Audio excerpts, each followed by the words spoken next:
Alright, Amelia, if you will so kindly come up here and grace us with your presence, everyone give Amelia Torres a round of applause. My name is Amelia, and I have a question. Who here looked at themselves in the mirror today? Who here avoided looking at themselves in the mirror today? Yeah, me too. Okay. Recently, I had a shattering experience that put me on this quest to learn about beauty and the history of the reflected self. And there I go. I'm trying to blink. Yeah, there I go. Blinking. No! Hard is it? I mean, I'll just sing. It's coming back to me now. History of this work. Oh, so yeah, I wanted to question. I was starting to question, like, when in my life did I decide that image was important? And then I remembered first grade picture day. And this particular day, picture day took place after recess. Who planned that? I have no idea. But I didn't think as a 6-year-old that I needed to go look in the mirror to make sure that I looked perfect before I went and had my picture done. No, I just went in and 1, 2, 3, picture done, brought it home, showed it to my parents. And my dad took one look at my picture and said, "You look ugly. Those pictures are ugly. I will not pay for ugly pictures." And my mom was equally as disappointed. She said, "Why didn't anybody bother fixing your blouse or brushing your hair?" And I just thought, I look ugly? How can you say that to me? I didn't understand how a photograph meant or how it worked, what it meant. I just knew that somehow it was a reflection of my image.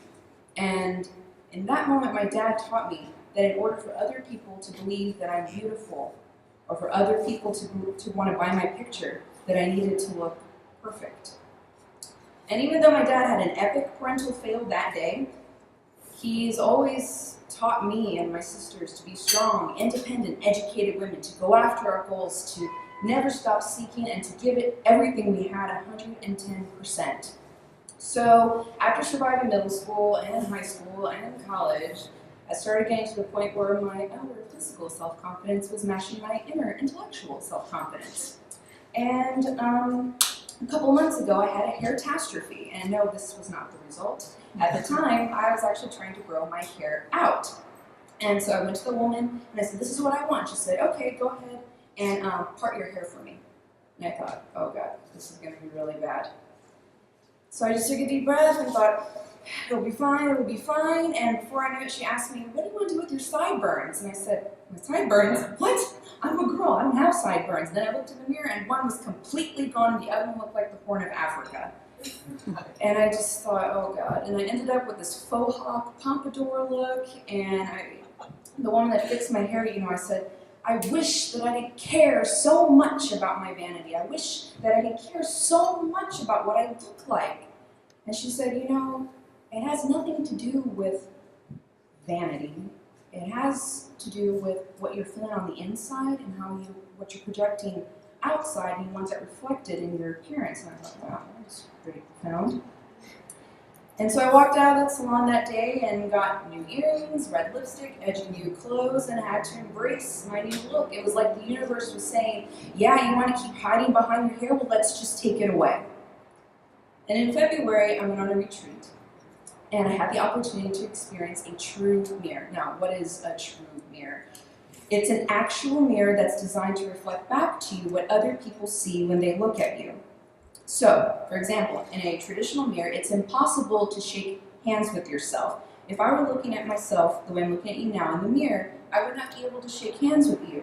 But because if I were to clone myself and look at you now, your right hand would come around and shake my right hand. This does not happen in any traditional mirror or any naturally occurring reflecting surface on the planet. No pond, no puddle, no window, no reflection in the car door, no rearview mirror, no bathroom mirror. Can you see yourself the way others see you when they see you on the street? If I, like I said, were to clone myself, I would see that my right eye is actually across from my left eye. We've been seeing ourselves backwards our entire lives.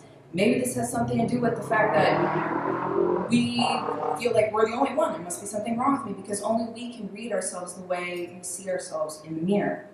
Well, I didn't know any of that before sitting down in front of the true mirror that day. I just sat down with confidence, ready to see what it is other people see when they look at me. I've always been told, you're so beautiful. You have like, there's just something about you. You have like this energy, this something, this light. And I thought, great, I'm ready to see it. Let's bring it on. I sat down. There was a pamphlet next to it. And I thought, maybe I should read it. And I said, no, I'll look to see how it works. I should just look.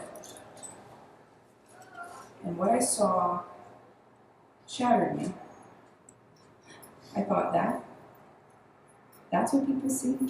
People have been lying to me my entire life. How could anybody possibly say that I'm beautiful when that is what I look like?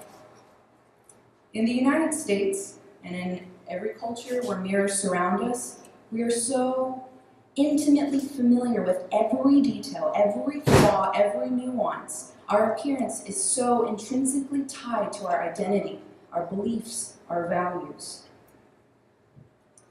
We spend so much time striving for perfection, not just in image, but in other areas of our lives. We're constantly bombarded by the media, by old family stories on how to act, look, think, or feel.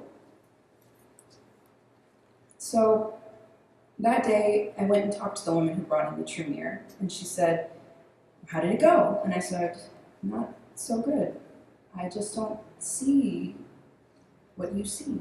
And she said, well, did you smile at yourself? And I said, are you kidding me? How could I have smiled after seeing that? I can see now that my glasses actually are crooked on my face. I always knew that they were crooked. Anytime I look in the mirror, they look straight. But now they are crooked because my left ear is actually lower than my right ear. And man, I should have worn my retainers longer. And my nose is crooked. And all this stuff. And she goes, you have to go back. I encourage you to go back and look at yourself and smile, because you have to realize that you're picking yourself apart. Those are parts of you. You're not your crooked nose, your crooked smile. It's what's inside that counts. And I thought, okay. And I actually gave this presentation a couple weeks ago. My evaluator was like, duh, you're picking yourself apart. But I didn't know that at the time. I didn't realize how much I was picking myself apart. Has anybody seen the movie What Dreams May Come? Robin Williams? Yeah. It's a great movie. Well, that's where his wife passes away, right? Mm-hmm. Yep. Yeah. So there's a scene where Robin Williams, his character, has died, has crossed over to the other side, and he's talking with Cuba Gooding Jr., and they're talking about the self, the I, like what makes me me. And Robin Williams says, well, I guess it's my brain. My brain is me. And Cuba says, your brain is a piece of meat. How is that the part that's you? And he says, well, there's a voice in there. There's a voice that thinks, that feels, that's aware that I exist at all. But even that voice is not you. It's a part of you. Your thoughts are not you. You're not your left leg, your right leg, your torso, your earrings, your job, your beliefs, your abilities, your impairments, your Facebook profile. All of those things make up you. It's the way you emote, it's the way you carry yourself, your gestures, your laugh, your feelings. All of those things you need in order to make up you. Each and everything needs its each and everything to make it into the physical form it appears in this life. You can deconstruct anything in the universe and break it down into pieces. This room, the tree, the cat, everything. Each and everything needs its each and everything. So what's up with my shaved head? A month ago, I shaved my head, and not because I had a crazy emotional breakdown. I actually ran out of shampoo the night before. But no, seriously. I shaved my head because, one, I never thought I'd be brave enough to do it, and two, because it was the last piece of me that I continued to get the most frustrated with every time I look in the mirror. It would literally keep me from going out the door until it looked perfect, and my faux hawk looked perfect. And I thought, this is an illusion anyway, so let's just take it off. And the morning that I was deciding whether or not to go through with it, I came across the story of Cameron Renfro, the little girl from Colorado who shaved her head in support of her friend Delaney, who's going through cancer. And Cameron wasn't allowed back into school because it's against the dress code for kids to have shaved heads. And I thought, if she can do it, I can do it.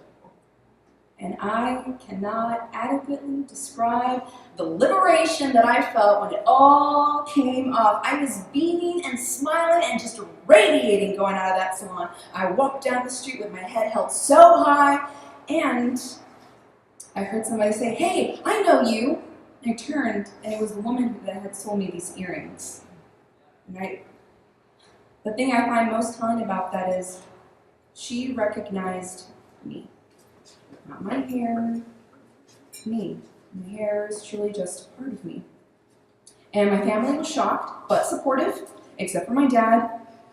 He said, I have to be honest with you. I just don't understand why you had to go to such an extreme.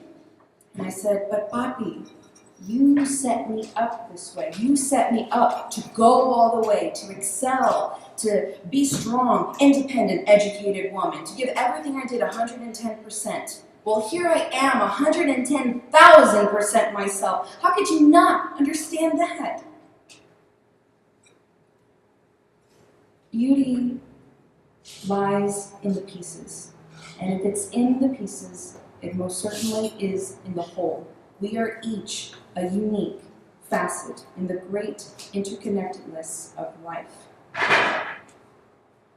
The truest mirror isn't hanging on the wall, or is it specially designed? It's in each of us. As Rumi says, the beauty that you see in me is a reflection of you. Thank you.